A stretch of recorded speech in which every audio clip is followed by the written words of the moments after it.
e cila ka rreth 1200 metra katror jashtë lejës, shtesa kati.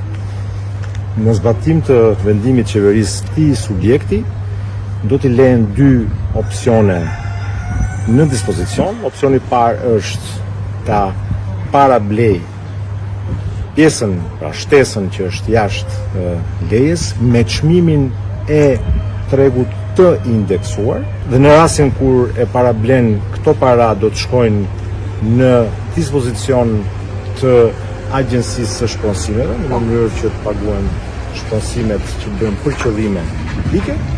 Opsioni i dytë është që ta dhuroj këtë volum ndërtimi, pra shtesat e katit, dhe në këtë rast këto kate shkojnë në favor të endit banesave për të akomoduar shërbimin social, dhe në qoftë se nuk zgjedh asnjë nga këto opsionet, atëherë do të konfiskohet në bazë të ligjit 111/2020 për interes publik.